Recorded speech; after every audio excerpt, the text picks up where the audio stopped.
kronologi PMK di Jawa Timur tahun 2022. Wabah penyakit mulut dan kuku PMK pada hewan ternak ruminansia, terutama sapi, tengah menjadi sorotan di Indonesia. Di awal ditemukannya lagi kasus ini di tahun 2022, yaitu periode akhir April hingga awal Mei. PMK telah terkonfirmasi menyerang sedikitnya 1.247 ekor ternak sapi di 4 kabupaten di Jawa Timur, yaitu Mojokerto, Lamongan, Sidoarjo dan Gresik. Hal ini berdasarkan hasil uji sampel suspek PMK oleh Laboratorium Pusat Veterinaria Farma, Pusvetma. Ini seperti yang terungkap dalam surat Kepala Dinas Peternakan Jawa Timur kepada Gubernur Jawa Timur tanggal 5 Mei tahun 2022. Di dalamnya diungkap kronologi wabah yang dimulai pada tanggal 28 April tahun 2022. Saat itu dilaporkan sebanyak 402 ekor sapi potong di Gresik terjangkit PMK. Mereka tersebar di 5 kecamatan, meliputi 22 desa. Kasus kedua dilaporkan pada tanggal 1 Mei tahun 2022 di Kabupaten Lamongan, yaitu sebanyak 102 ekor sapi potong yang tersebar di 3 kecamatan, meliputi 6 desa, terindikasi PMK. Pada hari yang sama, di Sidoarjo juga ditemukan kasus penyakit mulut dan kuku yang menjangkiti sebanyak 595 ekor sapi potong, sapi perah dan kerbau di 11 kecamatan, meliputi 14 desa. Kasus keempat pada tanggal 3 Mei tahun 2022 di Kabupaten Mojokerto yang melaporkan 148 ekor sapi potong yang tersebar di 9 kecamatan, meliputi 19 desa, terinfeksi penyakit yang sama. Sejarah PMK di Indonesia. Penyakit mulut dan kuku PMK bukanlah penyakit baru. Penyakit ini sudah ada di Indonesia sejak 1887. Kejadian pertama ditemukan di Malang, Jawa Timur. Penyebaran diduga berasal dari impor sapi Belanda. Hal tersebut dijelaskan dalam jurnal penyakit mulut dan kuku, penyakit hewan eksotik yang harus diwaspadai masuknya ke Indonesia yang ditulis RM Andul Ajit. Setelah terdeteksi di Malang, PMK menyebar ke daerah lainnya ke arah timur hingga ke pantai Banyuwangi.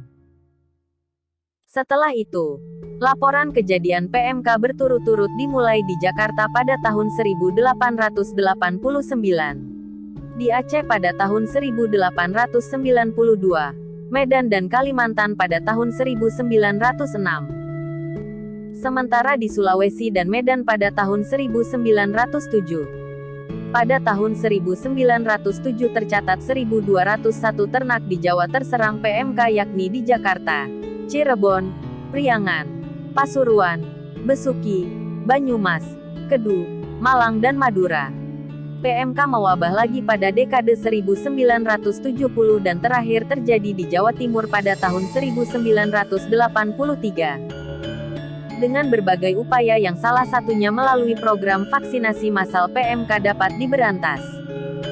Pada 1986, Menteri Pertanian Ahmad Affandi mengeluarkan surat keputusan Menteri Nomor 260/1986 yang menyatakan Indonesia bebas PMK. 4 tahun kemudian, pada 1990, Organisasi Dunia untuk Kesehatan Hewan (OIE) mengeluarkan pernyataan resmi bahwa Indonesia bebas PMK yang tercantum dalam resolusi OIE nomor C/1990. Apa itu PMK? Menurut data Satuan Tugas Penyakit Mulut dan Kuku, sampai Selasa tanggal 21 Juni tahun 2022, pukul 12.30 waktu Indonesia Barat, wabah PMK sudah menjangkiti 214.994 ekor hewan ternak. Kasus infeksi ini tersebar di 208 kabupaten kota di 19 provinsi Indonesia. Wabah ini bisa menular dan menyerang semua hewan berkuku belah genap seperti sapi, kerbau, domba, kambing, rusa, unta, dan termasuk hewan liar seperti gajah, antelope, bison, menjangan, dan jerapah. Penyakit mulut dan kuku atau PMK, juga dikenal sebagai Foot and Mouth Disease (FMD), Jenis penyakit ini disebabkan dari virus tipe A, dari keluarga Picornaviridae, genus Aptovirus, yakni Aptae epizoothecae. Dikutip dari buku Panduan Kesiagaan Darurat Veteriner Indonesia, terbitan Kementerian Pertanian, penyakit mulut dan kuku atau PMK adalah penyakit infeksi virus yang bersifat akut, dan sangat menular pada hewan berkuku genap atau belah. Penyakit ini ditandai dengan adanya pembentukan vesikel, atau lepuh dan erosi di mulut, lidah, gusi, nostril, puting, dan di kulit sekitar kuku.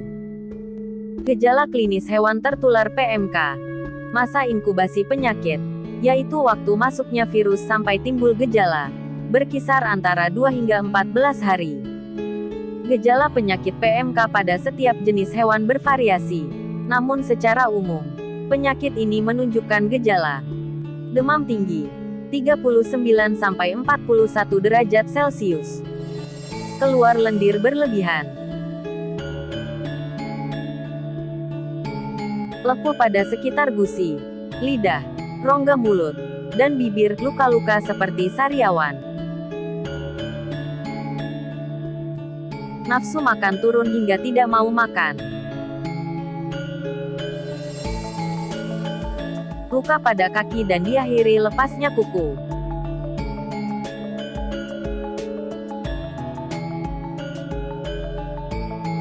Lebih sering rebahan, kesulitan dalam berdiri, pincang tiba-tiba, tubuh gemetaran, nafas menjadi cepat dan tidak beraturan. Produksi susu turun drastis dan menjadi kurus. Cara penularan PMK. PMK bisa ditularkan melalui 1.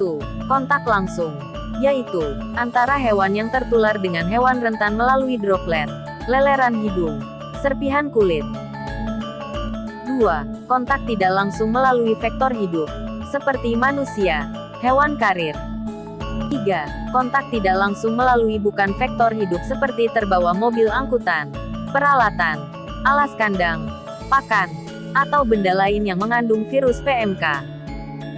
4. Tersebar melalui udara, angin. Daerah beriklim khusus bisa mencapai 60 km di darat dan 300 km di laut. Pengobatan PMK. Karena PMK disebabkan oleh virus dan tidak ada obat untuk virus, maka yang dilakukan adalah 1. Pemberian vitamin. Hal ini untuk meningkatkan daya tahan kekebalan hewan ternak.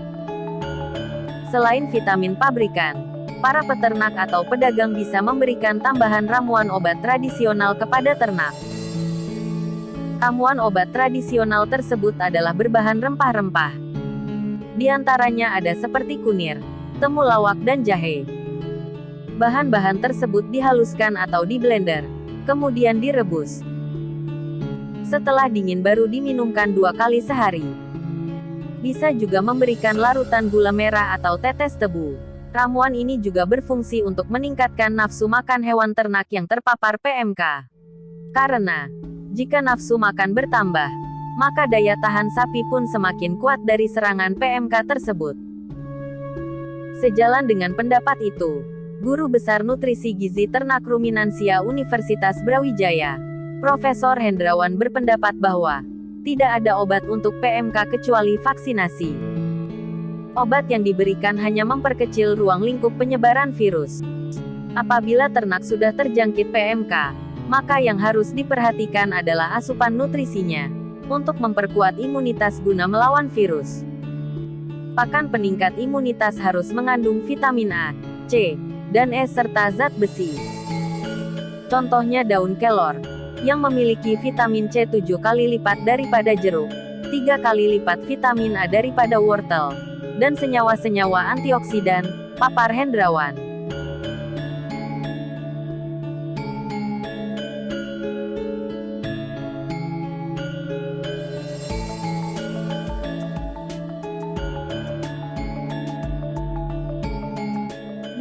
Injeksi antibiotik, analgesik dan antipiretik. Antibiotik yang diberikan memang hanya dapat mematikan bakteri sekunder. Injeksi intravena preparat sulfadimide dapat diberikan sebagai antibiotik. Antipiretik adalah obat penurun panas.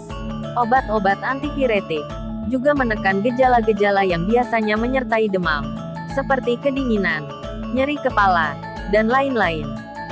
Analgesik merupakan istilah yang digunakan untuk mewakili sekelompok obat yang digunakan sebagai pereda nyeri. 3. Terapi kaki. Kaki yang sudah terinfeksi bisa diterapi dengan klorampenikol atau larutan cuprisulfat. 4. Menyuapi makanan. Bagi hewan ternak yang nafsu makannya turun, atau tidak mau makan maka harus disuapi dengan makanan yang dilembutkan.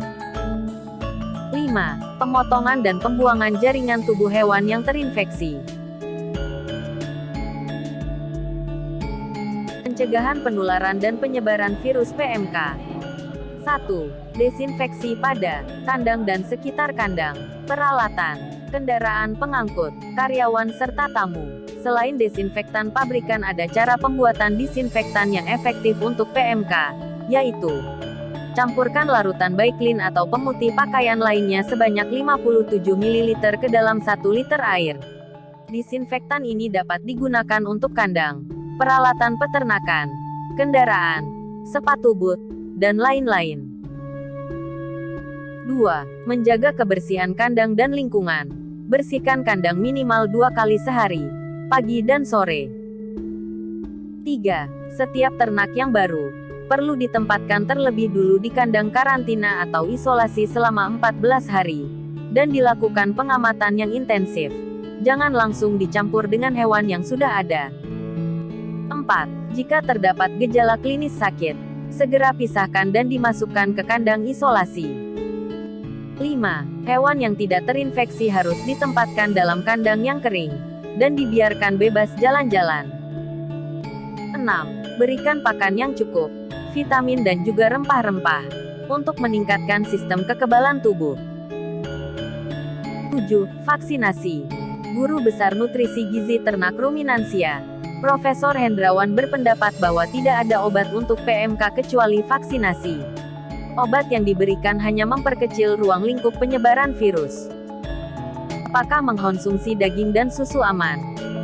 Penyakit mulut dan kuku PMK bukan zoonosis. Artinya tidak dapat menular atau menginfeksi ke manusia. Jadi mengkonsumsi daging dan susu yang telah dimasak aman dan sehat. Berikut tips untuk masyarakat terkait daging dan susu pada saat wabah penyakit mulut dan kuku. 1. Rebus daging atau jeroan hingga mendidih selama 30 menit. Daging dan jeroan yang dibeli sampai di rumah jangan langsung dicuci, agar jika terdapat cemaran virus pada daging dan jeroan, maka virus tidak mencemari lingkungan melalui air cucian.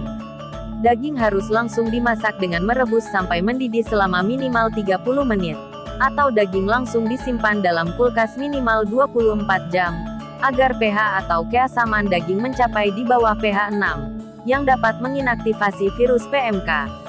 2. Rebus susu sampai mendidih selama 5 menit. Susu sapi atau kambing harus dimasak mendidih minimal 5 menit, sambil diaduk perlahan, supaya tidak ada bagian yang hangus di dasar panci. Tindakan pertama pada kasus. 1. Melaporkan kasus. Jika ada keluhan dan pertanyaan terkait kasus PMK, maka bisa hubungi hotline PMK Trenggalek di 082231903384 atau 082225498854. 2. Pembuatan disinfektan. Pada dasarnya virus PMK tidak tahan pada keadaan asam dan basa. Jadi sangat disarankan untuk segera melakukan penyemprotan dengan desinfektan. Sudah Pak Sirengga, Pak Suwarni, ini kan pun nate kenging PMK, beberipun ya. Itu awalnya pripun ceritanya pun Pak? Awalnya muncul cengkotkan itu setunggal, lajeng kula waso itu sebenarnya langsung sakit. Totalnya pun kita sakit. Terus awalnya setunggal, terus lajeng benjing itu 11 ekor. Perasaan jenengan pripun Mbak? Saat itu dia susah ya pripun gitu namine cak mboten cacahe kayak. dia mesti susah melawan. Terus langkah jenengan pribadi pripun, Pak? Langkahipun langsung lajeng kula laporaken dhateng dinas. Di Dinas Peternakan gitu. Dinas Peternakan nggih. Iya. Terus perkembangannya sampeyan pripun? Alhamdulillah perkembangane sampun saya sedaya kanten setunggal ingkang dari saya namung sukune. Terus gejala-gejalanya pripun? Gejalane niku duwek terus sukune niku meletek-meletek ngoten tracake niku. Kan ngiler ngaten gejalane. Iya. Terus mame pripun? Mama mboten purun belas nggih dipun dulang. Jalan dulang ya. Nggih. Terus pun niki pun pengobatan, Pun pengobatan dan proses alhamdulillah dinten iki pun sae. Pun mama sedaya jambar desa cuma sebulan juga dengan normal. tunggal niku ya. Oke. Mungkin mawon sedaya nggal saras mungkin. Amin.